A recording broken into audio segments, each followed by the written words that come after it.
Shalom, selamat pagi, selamat bertemu kembali dalam program kita membaca Alkitab setiap hari. Pagi hari ini kita masuk dalam episode 24 September. Saya terus mengajak kita Bapak dan Ibu, kita ikutin terus pembacaan Alkitab kita. Mari kita membaca Alkitab secara teratur. Mari kita jadikan Alkitab kita ini menjadi bacaan harian yang memberkati hari-hari kita. Amin. Baik, sebelum kita lanjutkan sebentar kita mari berdoa bersama. Bapak yang baik, terima kasih Tuhan untuk pagi hari ini, hari yang baru bagi kami. Kiranya sepanjang hari ini kami boleh bersekutu indah bersama firman-Mu. Kami hidup dalam tuntunan firman-Mu. Dan biarlah juga renungan kami pagi hari ini Tuhan memberkati, Roh Kudus mengurapi. Dan biarlah setiap kami boleh menerima berkat Tuhan lewat renungan pagi hari ini. Di dalam Yesus Kristus kami berdoa, haleluya. Amin. Baik. Tema firman Tuhan pagi hari ini bagi kita mengenal pemiliknya, mengenal pemiliknya. Saya baca dari kitab Yesaya pasal yang pertama ayat yang kedua sampai ayat yang ketiga. Dengarlah hai langit dan perhatikanlah hai bumi, sebab Tuhan berfirman, Aku membesarkan anak-anak dan mengasuhnya, tetapi mereka memberontak terhadap aku. Lembu mengenal pemiliknya, tetapi Israel tidak. Keledai mengenal palungan yang disediakan tuannya, tetapi umatku tidak memahaminya. Bapak Ibu yang kasih Tuhan, renungan kita pagi hari ini dalam kitab Yesaya ini, Allah digambarkan sebagai orang tua, sebagai Bapa yang penuh kasih. Ya, Bapa yang dekat dengan anak-anaknya. Demikianlah Allah itu digambarkan bahwa sangat dekat dengan umat pilihannya. Itulah kerinduan Allah.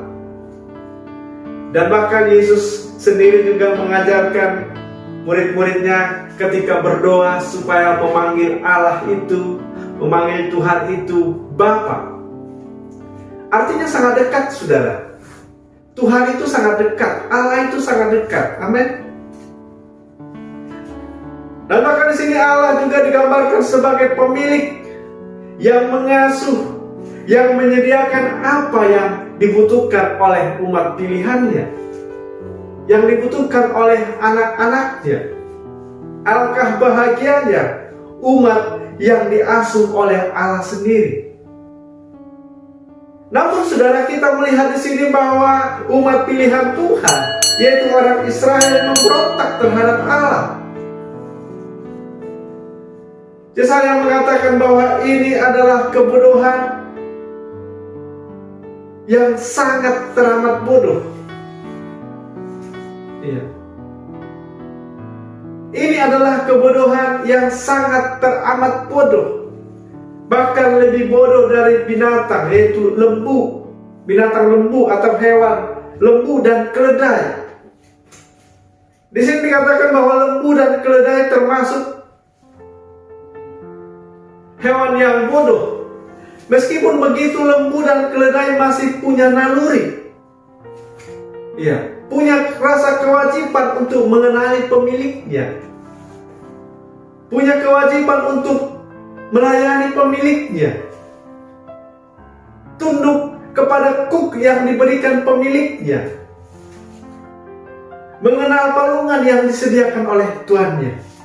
Tetapi Tuhan mengatakan, tapi umatku tidak memahaminya. Bagaimana dengan kita umat pilihan Tuhan? Kita telah menjadi milik Kristus. Kita telah menjadi umat pilihan Tuhan di dalam Kristus. Kita telah mendapatkan anugerah keselamatan dengan cuma-cuma. Segala dosa yang menghalangi berkat-berkat Tuhan kepada kita telah ditanggung oleh Kristus di kayu salib.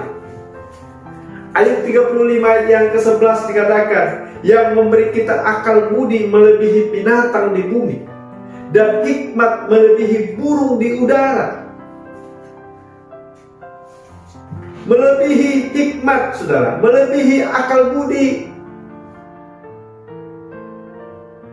binatang di bumi, dan melebihi hikmat burung di udara. Harusnya kita bisa mengenali pemilik kita. bukan malah memberontak seperti yang digambarkan dalam kitab Yesaya ini. Umat pilihan ini memberontak. Kita yang sudah menerima anugerah di dalam Kristus, supaya kita jangan memberontak. Amin. Harusnya kita bisa mengenali palungan yang disediakan Tuhan. Palungan ini adalah berbicara gambaran dari pemeliharaan Tuhan bagi umatnya, bagi kita yang sudah dipilih. Ini juga gambaran dari anugerah yang Tuhan berikan kepada kita. Kalau kita bisa memahami palungan yang sudah disediakan Tuhan bagi kita, harusnya kita punya rasa kewajiban untuk mengenal Tuhan. Kita punya kerinduan untuk mengenal Tuhan. Kita bisa membedakan Allah yang hidup dengan ilah-ilah zaman ini. Harusnya kita merasa nyaman dekat dengan Allah yang hidup itu. Ini saudaraku poin yang saya mau sampaikan bagi kita. Yang pertama saudara, kita harusnya punya rasa kewajiban untuk mengenal Tuhan. Yang kedua saudara, harusnya kita merasa punya kewajiban untuk melayani Tuhan. Jadi ketika kita melayani Tuhan, harusnya kita merasa bahwa ini satu kewajiban bagi kita. Bahwa kita belajar berbuat baik, melayani Tuhan, karena kita sudah lebih dahulu dilayani oleh Tuhan. Kita telah disediakan palungan pemeliharaan Tuhan yang sempurna bagi kita. Maka itu saudara, mari kita melayani Tuhan. Amin. Mari kita punya kerinduan untuk melayani Tuhan. Yang ketiga saudara, tunduk kepada kuk yang diberikan Tuhan.